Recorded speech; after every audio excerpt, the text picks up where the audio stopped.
what's going on, man? As you can see by the title and the thumbnail, we got a little bit different of a video today. You know, I'm usually talking about sports and stuff. I got like a gaming video on here. But I wanted to talk about one of my other passions and loves in this world. And that is Marvel. And not just Marvel, the greatest superhero of all time, Spider-Man. Now, there has been a lifelong debate of who is the best of the big three, Tom, Toby, and Andrew. And today, we're going to we're not going to declare a GOAT. I'll tell you who mine is, but we're just going to give cases for why each of them should be considered a GOAT, because I love all three of these guys. Grew up with all three of them. Watched, each of their movies, obviously. And I got much love and appreciation, so we're not here to hate on any of them, but we're here to give a case of why each is the best Spider-Man. We're going to start this with the redheaded stepchild of Spider-Man, Andrew Garfield. Tell you what, man, the most overhated Spider-Man there is. Is he in third? Maybe. I'll leave that up to you to decide, but this guy's got plenty of traits that, they make him, he's got a case for being the best Spider-Man. And you can't have this conversation without mentioning his suit. In my opinion, this is the best suit until Rainy Day comes out. I can't lie. That new suit is beautiful. But this suit is fucking amazing. If you're like me and you love a big-eyed Spider-Man, this suit is for you. The colors just pop. It's got some, I want to say it's got some raised webbing. The spider logo is just fucking phenomenal. This suit is amazing. Secondly, the cinematography in the Amazing Spider-Man two movies, the two movies. Oh my gosh, that fight with Electro, just the colors, the way that shit pops, it's amazing. There's another scene where he's in I want to say Times Square, and Electro is attacking, he's got to do all this shit, press down on the web shooter, and it sprays in different directions. Andrew has by far the prettiest movies. That's not the shit on the other two, it's just they're shot so beautifully. Third thing I want to bring up, by far the best love interest. I do like Zendaya's MJ. I think she's cool. I like the way her and Tom, interact. I'll get into that later, but Emma Stone's Gwen Stacy is by far the best love interest that we've seen in a Spider-Man movie. Their chemistry is it's insane. She's awesome. Fourth thing, he's got the best Aunt May, Sally Fields. Shout out to you, sister.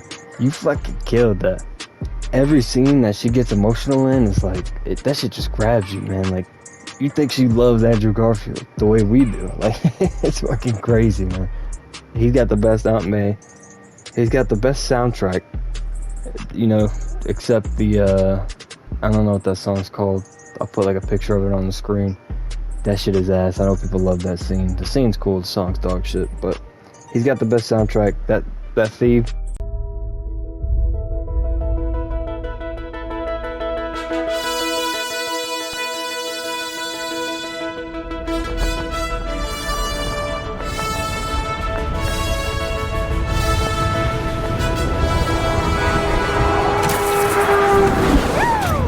By far the best Spider-Man theme. He's got the best build for Spider-Man. He's got that tall, lanky frame. In No Way Home, when he comes out of the portal, you knew that's fucking Spider-Man, bro. He's got the best build. He's got the best swinging scenes, which is very important for Spider-Man of all people, obviously. And lastly, I just want to bring up his, I don't want to say he has the best fighting scenes, he might. But when he's fighting the lizard, he's crawling all over him and shit, just the way he moves, man, it's very Spider-Man. I want to end his case with just saying, stop hating on Andrew. His movies aren't the best, but they're not dog shit, alright? He is Spider-Man just as much as the other two. Alright, now, we're going to talk about the people's champ, Tobey Maguire. Most people in the space of Spider-Man discourse, this is who they grew up with, Tobey Maguire. Everyone's seen the movies. He's got two great movies. Third one, not great, but the third one does attribute to my first note here for Tobey. Most aura of any Spider-Man. And I don't want to say it's not close because the other two do have aura, but black suit, you can't touch that, bro. And I know it's not super comic accurate, which a lot of people complain about. I don't give a fuck, dude. That suit is beautiful. His regular suit's not comic accurate, but the shit is beautiful. That's what, like, Tobey didn't have the most comic accurate Spider-Man, but fuck, he was awesome, man. Like, it just looked cool. Like, his Peter Parker, like, he looks like he's in his, like, mid to late 20s in high school.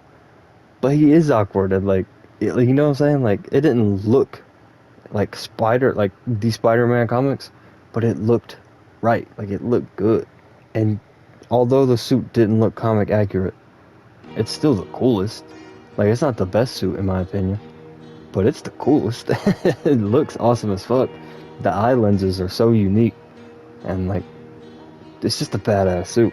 Secondly, I want to talk about, he does have the best Uncle Ben. Obviously, you don't see much Uncle Ben in his or Andrew's movies because that's part of the story. And, you know, Tom doesn't have one, but I can't think of the name. I can't remember the dude's name, but his Uncle Ben, great. He's got the best villains. That, I will say, is not close. Tom's got what? Vulture, Mysterio, which I did like a lot. And then his third movie is just fighting Tobey's villains. And then, you know, Andrew's got Electro and the Lizard, which, you know, whatever. But Green Goblin, bro. Willem Dafoe's Green Goblin. Alfred Molina's Doc Ock. Thomas Hayden Church Sandman. We won't talk about Venom, because the Venom wasn't very good. But the 3 or 4 that I just named, chef's kiss, bro. Especially, you know, Green Goblin. Those fight scenes between the two, not like crazy great choreographed, but like, you just felt something, bro. Like, that shit meant something to you as a kid. One thing I want to point out that I don't see enough people talk about that does give Tobey more attributes to his GOAT case is Hero by Nickelback. Fucking banger, bro. Fucking banger. That alone almost makes him the GOAT. Or, my bad, I'm not supposed to choose the GOAT in this video, but as you could tell by what I've said, you know, I do have one, but like, that pushes the needle so far for him for me. That shit is awesome.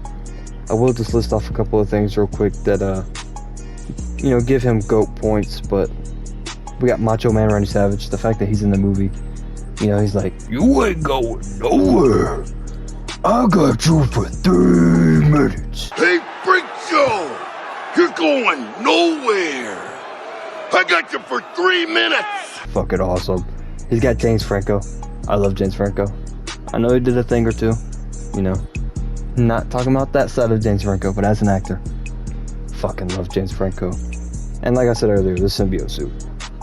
Just untouchable amounts of aura. But the main thing I do want to include here at the end of Tobey's case is, yes, he is amazing.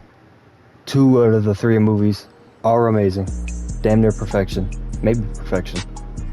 But I think a lot of the reason that people say he is the best Spider-Man is just nostalgia. Which isn't a bad thing. I'm not shitting on Tobey. Like I said, we're giving reasons why any of these 3 could be the GOAT.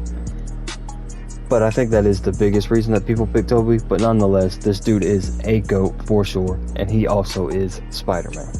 Alright, our final case here is for the golden child, Tom Holland. Tom's Spider-Man and Peter are just the most accurate to me. I think he portrays, like, those 2 alone, and then the battle that he has between those 2 characters the best. And I don't think that is particularly close. I know Tobey was, like, awkward enough to make you think he was Peter Parker, and Andrew had the swag to make you feel like he was Spider-Man. But I think Tom has it, like, just perfectly dialed towards, like, if he's not too cool to be Spider-Man, but he's also not, like, a complete fucking loser. Like, I think he is the best blend of those 2 worlds. And like I was saying with Andrew, you know, Andrew did have the best suit in my opinion. But just look at this brand new day suit, bro. You didn't like that one? Look at another picture. You didn't fuck with that one? Look at this picture. You didn't like that one? Just stop watching the video. Do me a favor, go fuck yourself. This is the best Spider-Man suit. It's the red, the blue, the eyes are perfect. They've, like, his face shield I've never been a big fan of, but like, they've done something to it. It just looks perfect, man.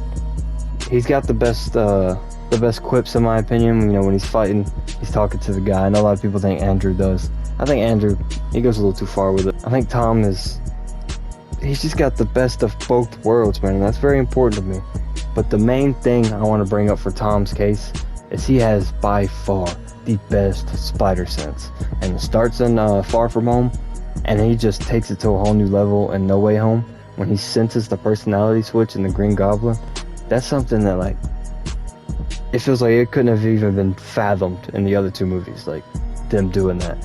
The fact that he could do that makes him alone, in my opinion, the best Spider-Man among the other things I've listed here. But that is Tom's case. I know I didn't have a lot for the person I think is the best Spider-Man, but I think I touched on enough.